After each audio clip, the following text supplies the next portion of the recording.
After the release of the Epstein's files, public attention sharpened around the unsettling details they contained. Among most striking revelations was the discovery that Epstein had named one of his bank accounts after the ancient figure Baal. For many within the Abrahamic traditions, the name carries a heavy symbolic weight, often associated with a demonic presence and imagery of child sacrifice. The appearance of such a name in Epstein's financial records intensified scrutiny of the networks and individuals connected to him, raising serious questions about the culture and symbolism circulating within those circles. This connection didn't emerge in a vacuum. The name Baal has long been invoked in religious texts, moral warnings, and cultural narratives which have shaped how modern audiences interpret it. Yet, the historical figure behind the name is far more complex than the later demonized version familiar to many today. Over centuries, myths,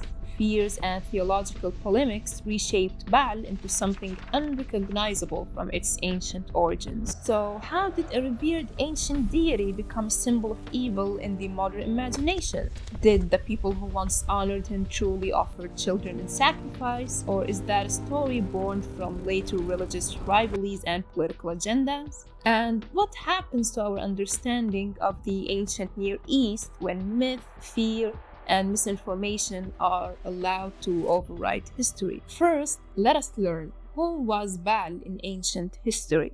Imagine an ancient world where storms were gods. Rain was a blessing, and the rhythm of life rose and fell with the soil. In that world, Baal was not a monster whispered about in fear, but a towering presence woven into the heartbeat of the Middle East. Across the ancient Semitic world, the word Baal moved like a traveling title, shifting its meaning as it passed from one culture to the next. In the bustling cities of Canaan and Ugaritic, it meant lord or master, a name spoken with reverence for the storm god who brought rain and life. In Hebrew, the same word described an owner, a ruler, even a husband who stood at the head of a household. Far to the east, the Akkadians used Paolo with the same sense of authority, a title fit for gods and kings alike. And in Arabic, Baal carried its own layered history, a husband in everyday speech, a landowner in classical usage, and even the name of a foreign deity remembered in the Quran. In old agricultural dialects, it could describe fields that lived on rain alone, Ard Baliya, untouched by irrigation. Threaded together, these meanings reveal a single ancient truth branching into many lives, a word that once simply meant Lord, reshaped by centuries of belief, language, and memory into a symbol far larger than its origin. In the old Canaanite tales known as the Baal Cycle, the drama of the gods unfolds like a storm rolling across the ancient sky. It begins with Yam, the restless sea god, who hungers for absolute power and seeks to rule all over divine beings. Baal Hadad rises against him, confronting the chaos of the sea and ultimately striking Yam down. With victory won, Baal, aided by the fierce Anat and the wise Aithira, convinces the god Il to grant him the honor of a palace. The divine craftsman Kothar builds it, establishing Baal as a king among the gods. But power invites challenge, and soon Baal turns his attention to Mot, the god of death and sterility. Mot refuses to bow and instead kills Baal, plunging the world into desolation. Anat, loyal and relentless, hunts Mot down, slaughters him, grinds his body to dust, and scatters the remains. Baal returns to his sacred mountain, restored to life, just as Mot reconstitutes himself and rises again. The two gods face each other once more, but this time Baal stands firm and refuses to yield. Mot finally submits, and Baal resumes his throne, ruling again as the Stormbringer and Lord of Life. In the twilight centuries of Egypt's new kingdom, a striking figure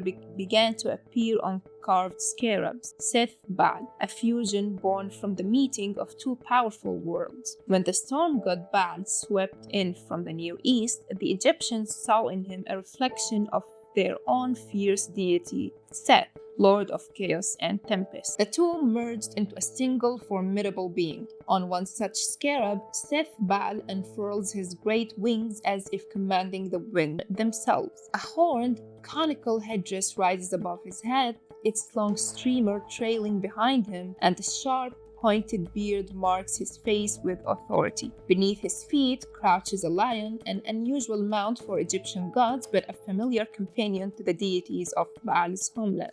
The image captures a moment where cultures intertwined and a new god strode forth carrying the symbols of both. What stands out most about Baal is how dramatically his image transformed over time. In the ancient Levant, he was a vibrant storm god, a bringer of rain, fertility, and renewal, locked in cosmic battles that mirrored the cycles of nature. To the people who worshipped him, he wasn't a villain, but a protector, a force that kept the world alive. How did Baal become a demonic figure then? The transformation of Baal's name from a respected title to a symbol of evil is really a story about cultural conflict, religious rivalry, and the power of narrative. Over time, Israelite prophets portrayed Baal worship as the ultimate symbol of disloyalty to Yahweh.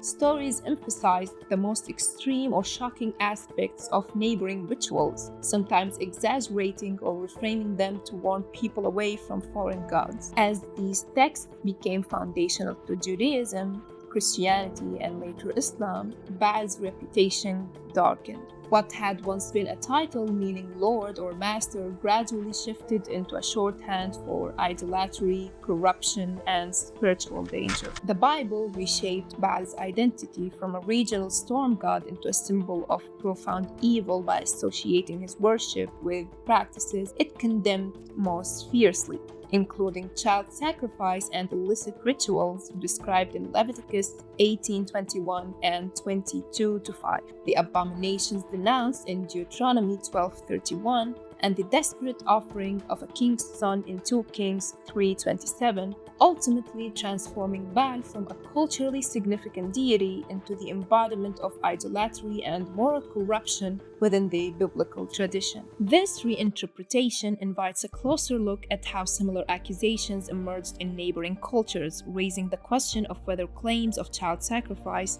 reflect historical reality or the shaping power of cultural rivalry. Child sacrifice in Carthage can be examined as a possible extension of Canaanite culture, raising the issue of whether it reflects genuine historical practice or later Greco-Roman propaganda. Back in 2014, research led by Oxford University argued that the Carthaginians did practice child sacrifice, challenging decades of scholarship that dismissed ancient accounts as Greek and Roman slander.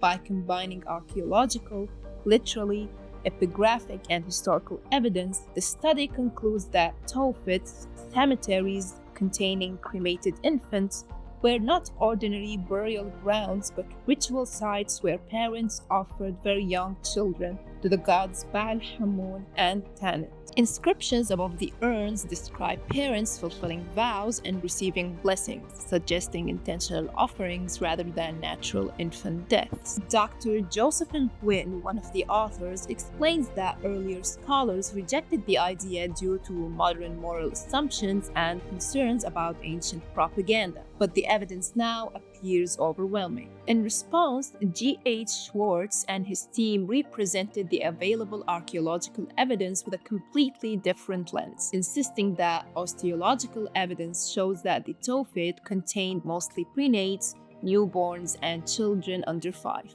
all cremated and placed in urns outside the city, while older individuals were buried uncremated in the main cemetery. Variations in how thoroughly the bodies were burned point to differences in cremation practices rather than proof of ritual killing. Separate burial grounds for very young children fit with Punic and Roman Carthaginian beliefs that infants were not yet full persons, and similar customs appear in Etruscan sites. From this view, the Tophet may have been a place where infants, regardless of how they died, were symbolically returned to the gods through cremations. Although some scholars still argue for widespread child sacrifice, the biological evidence shows only the age of the deceased, not the cause of death. Overall, the Tophet is best understood as a cemetery for the very young, shaped by cultural burial traditions rather than exclusively by sacrificial practices. In the end, the debate endures because the Tophet's evidence can be read in more than one way, leaving scholars divided over whether it reflects ritual sacrifice, ordinary burial customs, or a complex blend of both.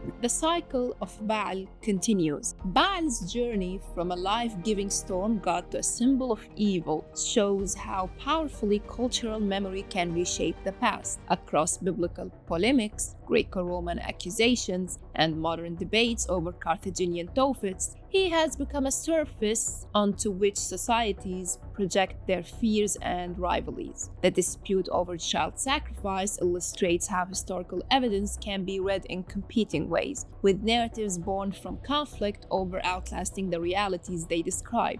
Misinterpreting Baal has also distorted perceptions of ancient Levantine culture, casting entire societies as morally corrupt and obscuring their rich religious and artistic traditions. Reducing Baal to a demon flattens a complex heritage into a stereotype, allowing myth and moral panic to overshadow the nuanced world of the people who once revered him. Modern reactions to the Epstein files show how deeply the demonized image of Baal still shapes public imagination. When people discovered that Epstein had named one of his bank accounts after Baal, the association immediately triggered a wave of suspicion, fear, and symbolic interpretation. For many shaped by biblical tradition, the name Baal is no longer a historical title for a storm god, but a shorthand for evil, corruption, and the darkest forms of exploitation. What this response reveals is less about the ancient deity and more about how thoroughly later religious narratives have overwritten his original identity, and how powerful criminal figures later adopted this falsely nefarious image. The Baal of the modern imagination is a demon constructed through centuries of polemics, not the complex figure worshipped in the ancient Levant.